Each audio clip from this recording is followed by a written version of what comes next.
If you get to a point in the writing where you're trying to be clever or witty in order to carry the bit, it's over. Stop. That shit is fake. It's fake bullshit.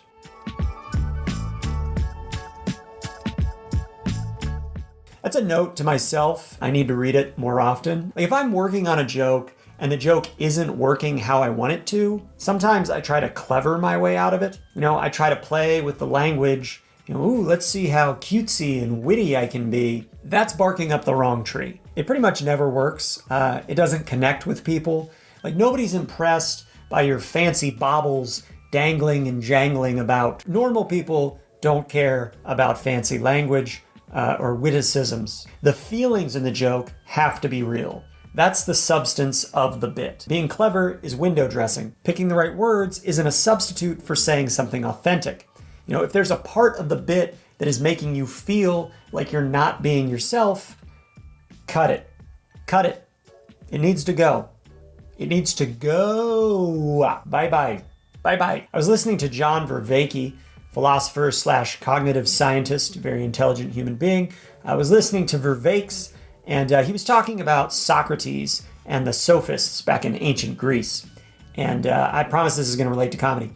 Socrates, the Socratic project, is you're supposed to seek wisdom. Wisdom is knowing how to act properly in the world, right? Wisdom is moral or ethical knowledge. What is the appropriate, just, good thing to do in any given situation, right? That's wisdom. So the Socratic method, you're asking questions in order to draw out wisdom, right? You interrogate yourself and others, and you try to come up with, okay, what is the best way to live? What is the best course of action here? By contrast, there were the sophists.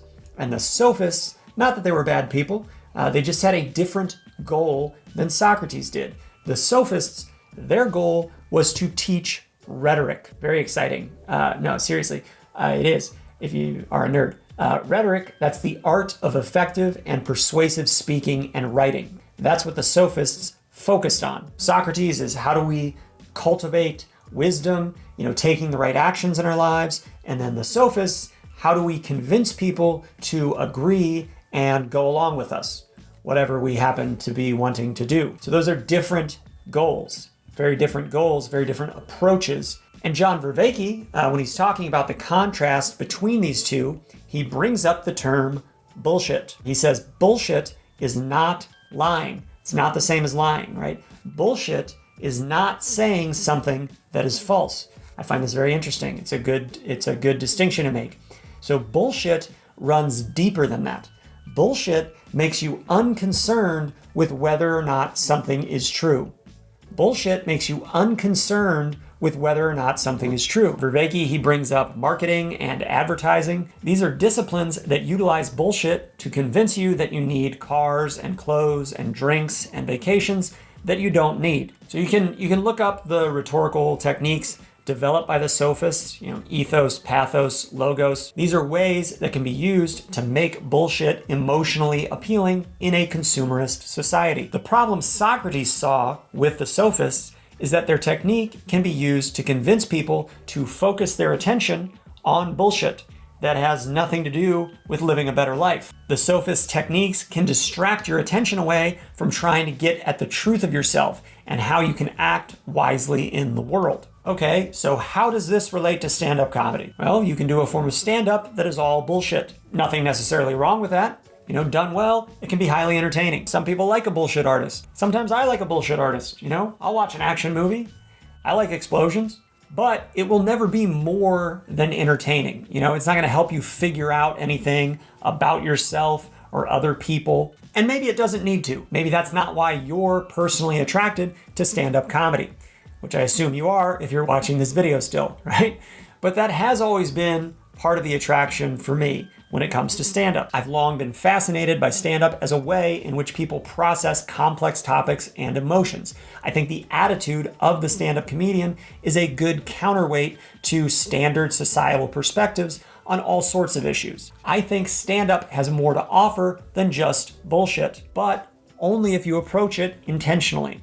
So if you want your audience to feel like something is resonating emotionally on a deeper level, You can't rely on the techniques of the sophists. The sophists are all about presentation, and that is important. You need that, but it won't take you as far as substance. Substance is Socrates.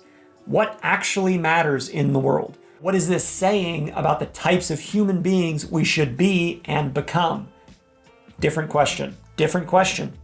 Whatever fancy packaging and baubles and sparkles you cover your joke in, what commentary does it have to offer on the project of becoming a better human? I think that's where art becomes the most interesting. That's the non-bullshit thing people can connect with. Also, this almost always shows up in a backhanded way in comedy, right? You never come out and say, here is what wisdom would be. That's not a funny way to approach it. But there are lots of opportunities in comedy to demonstrate what wisdom isn't, right? And you let people draw their own conclusions from there. If you want to learn how to live a better life from comedy, you're going to have to glean it indirectly. It's all implied. It's all subtext. But yeah, the writing tip, again, if you're writing a joke and you're obsessing too much over the exact words to use, getting the phrasing right, coming up with the witty line, I'm not saying don't pay attention to that. That is important and it does make a difference. However, maybe take a step back and ask, why are you struggling so much to come up with the words to approach this? What do you actually have to say here? Where's the substance?